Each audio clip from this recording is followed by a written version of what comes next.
where immigrants have been ejected by protesters in the country who have told every other African to leave their country. A Nigerian who was evacuated from the country has said he barely survived as he was leaving the country where he was no longer needed. We are all hoping that it doesn't get worse than it is now.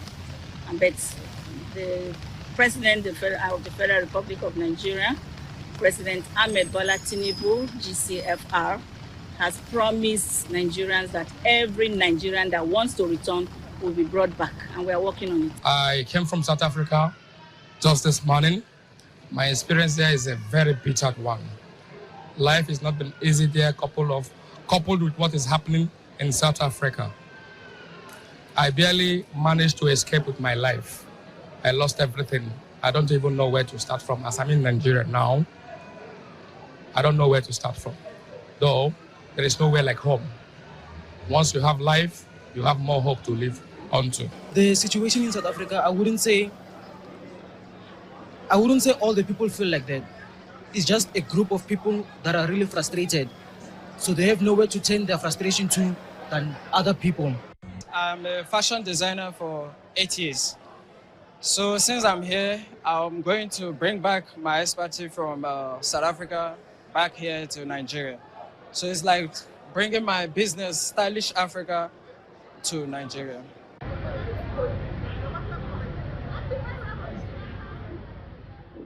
And as the deadline set by the protesters in South Africa against immigrants got underway, thousands poured to the streets to tell fellow Africans to leave their country. Many are calling it Afrophobia, not xenophobia. This is that sad image of where South Africa finds itself today. I'm a proud South African citizen, and that is why I decided to join this march. On the basis that the influx control of migrants to South Africa, it's drastically affecting us as South African citizens. All of our public infrastructures, it's completely overcrowded. Apart from just schools, if you look at the hospitals, our elderly senior citizens on chronic illness medication, they are often turned away from the hospital and they need to go and buy medication over the counter because they have run out of medication at the public hospital facilities. And if you actually look at the patients that are sitting there, whether chronic or non-chronic illness patients, most of them are migrants from other parts of Africa. Our government has failed dismally to control this immigration, citizenship, refugees and asylum seekers in the country. We've got a government who has lost the battle completely and he don't know what to do. All what he does is singing an alibi and wanting to make our people vote for them, but for nothing.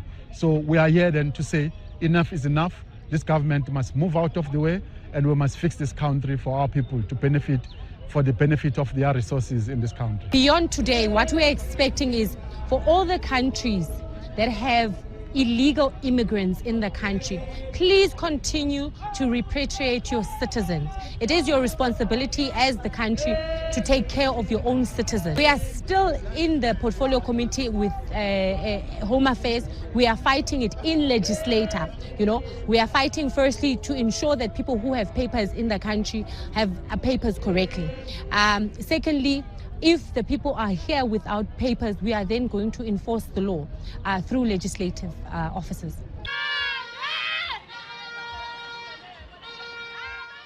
Do you remember that incident that saw a president of a country abducted simply because they have oil reserves? Yes, we're talking about Nicolas Maduro, the president of Venezuela. But what has happened this time round? Earthquakes hit the country that forced hundreds and thousands to go into shelters to protect themselves against that earthquake. These are images of individuals running to save their lives against that earthquake.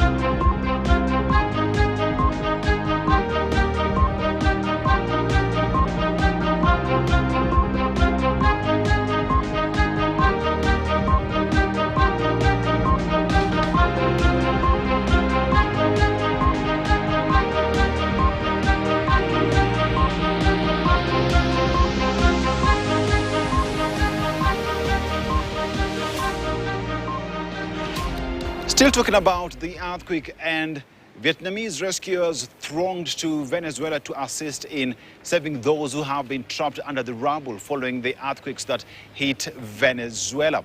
Well, it is a sad situation as many can be heard speaking, but it's very difficult for them to be evacuated because they are covered by debris. This is a chilling story of what exactly is happening in Venezuela.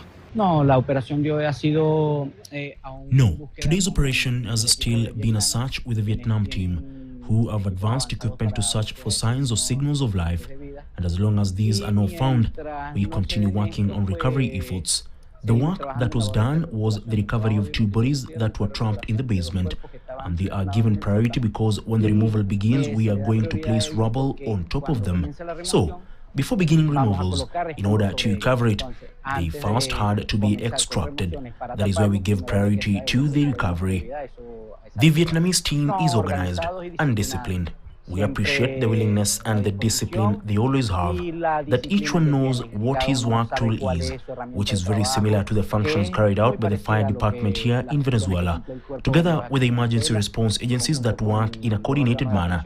And as you can see, there is always an officer, which was the function I fulfilled in the area, as a safety officer to maintain order and keep situations from getting out of hand with the people who arrive, those who come to help empirically, but do not have knowledge of rescue. But we guide them. If you want to help, first you have to go to the command post, identify yourself, make yourself available, and wait for the instructions that we give you in order to do things in an organized and correct way, just as the Vietnam team did.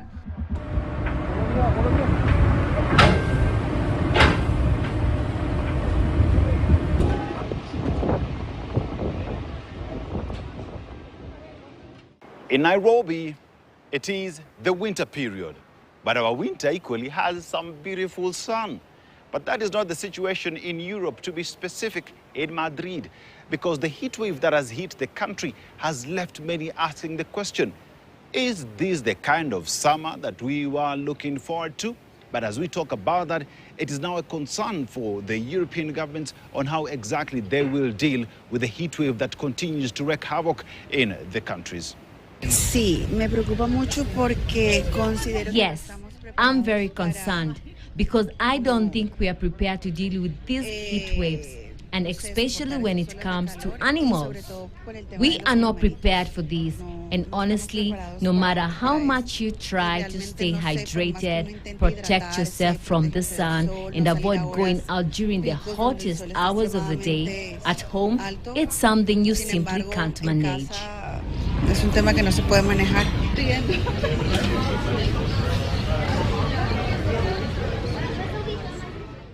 Every relationship might be having an ex, but the ex we're talking about here is an ex that has been perpetual throughout its history, United States and Cuba. Donald Trump has told Cuba, we got them all. Why? Because Cuba called out the United States of America following the blasting of Spain when it comes to matters to do with NATO. Many would say, when will this relationship be sorted out? The Spanish, they're members of NATO, but not very good members of NATO. They say, no, we don't want to help other people. What are we doing, huh? They are not behaving nicely, but they will learn. Soon after they relinquished their grip on Cuba and Guam, the Philippines and Puerto Rico, and they were all ours. We got them all. And speaking of Cuba, after many, many decades, it's coming our way. Coming our way. We are in Europe, to be specific, in the 27-bloc European Union, and EU has a new president. The president is coming from Ireland, and there was an opening ceremony to usher in the gentleman as he takes the reign at the bloc.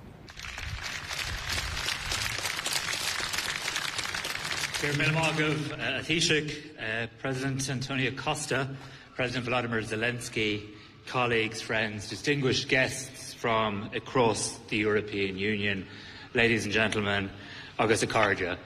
Once again, Céad Míle Fáilte Ribh go léir, Cashlan Valja Áha Clia. 100,000 welcomes to Dublin Castle. This historic landmark, which has played host to key events in Ireland's evolution and Ireland's transformation since our independence.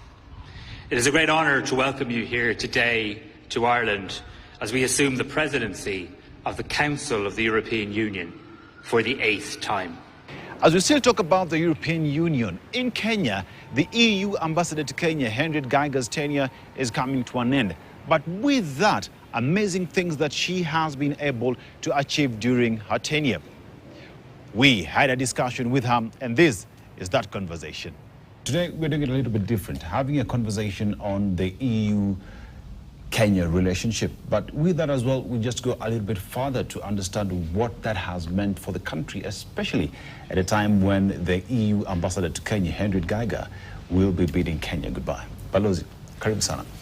One asks the question, when we look at the relationship that has been there between Kenya and EU, a lot has happened over time. Talk about peace and security, politics, gender equality, and all these are facets that touch equally on what Kenyans would love to call wananchi, which is citizen-centered. Why, during your period, during your tenure, were these important for the EU to achieve, especially in Kenya? What we want to achieve is to strengthen our partnership, not only in the bilateral space, but beyond. I said that we have very much expanded our collaboration with Kenya also on regional issues, peace and security, on AU reform, on multilateral reform, on climate and other subjects. So I do think we are in a much broader and deeper space and conversation now, but it's not only a relationship from government to government. It's a relationship with the whole of Kenya and the civil society. And we have here all our member states. We are working as a team, and Team Europe. And actually, we could have invited also the other parting ambassador. So we have the ambassadors of Austria, Belgium, Cyprus, France, and myself leaving from the EU. So we are 5 getting out. But on the 1st of September, you will have a young, new, exciting crop of ambassadors that will lift this to new heights. Yeah. When you look at the bloc pretty much and the association with Kenya, one thing has continued to stand out, especially from the lens of President William Ruto, that the relationship needs to go beyond government, but being partners in all the things that you talk about. And that has been as well in talking about the debt restructuring and all these conversations. How has that been when you see President William Ruto coming in with a twist and change on how he wants things done? I think change is very necessary, and I think the president has the vision and also the driving force to make things happen. But what is important, and I see that in my own space, a leader has to convince the people who are being led. They want to be convinced that it's the right thing to do. And so that is the conversation that has to be had with all of Kenya. I was very impressed, and not only me, but all the visitors who come in, at the strength of the Kenyan society. So you have maybe one of the strongest private sectors in the world. Your private sector is so dynamic, go-getting, and full of creative ideas. Civil society is amazing. I think there are 14,000 NGOs here in Kenya. And I think there's no topic that is not covered by a foundation or an NGO, civil society. you have a very vibrant media space and young people engaging. So I think this is the big strength of Kenya. And I do think that the president has realized that he needs to develop that space, because only like that can he realize the Singapore dream.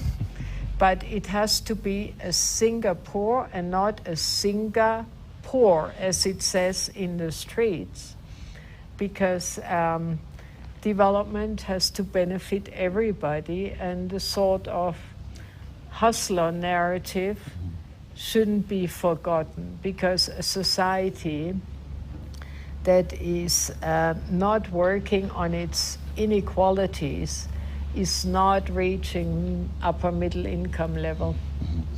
With that, then, there is the aspect of people-to-people engagement, and that would then dive straight into migration, right? And for a very long time, it has been held that the West, the global North, is easy to come to the continent, to Kenya, but it's very difficult for someone to live here and going to the global North.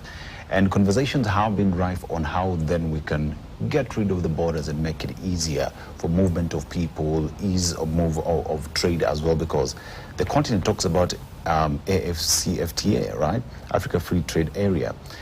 How has that conversation been, especially on a set wanting to go to Schengen countries and it's easy? In our world nowadays, migration is a very hot topic everywhere, especially illegal migration. And that is coloring legal migration and mobility as well, because there's a lot of distrust, and the threshold, especially for certain nationalities, not Kenya, is extremely high to get a visa. And Schengen, of course, is a joint space. And there's almost no day passing when I don't get a desperate phone call from somebody or the other. Oh, I have this conference, I have this business meeting, and my visa has not come through. Please help me. And so just last night, I was again engaged on this. But in the Schengen space, you also have a 7-day consultation period. So even if you, as a member state, you agree, let's say Germany agrees to give a visa to person X, then they still have to send that to all the other member states of Schengen and say, do you agree? Because if I let them in, they can go anywhere to your country. So, of course, that makes it more cumbersome, and it takes much longer. So I don't think there will be a fundamental change in visa policies, but there will be openings, there will be windows opening for young, skilled professionals, and even semi-skilled professionals, for the simple reason that Europe and other parts of the world are aging very fast, and you are a very young continent. So certainly there will be much more labor mobility in the future, which doesn't mean that it has to be forever. We hope that many of the people who will go come back and have their livelihoods here. And just recently I engaged with PS for Science, Technology and Innovation on that we have to have a fund which allows de-risking returnees. So if somebody worked for years in the diaspora and is willing to come back but thinks, oh my God, where should I get my income from?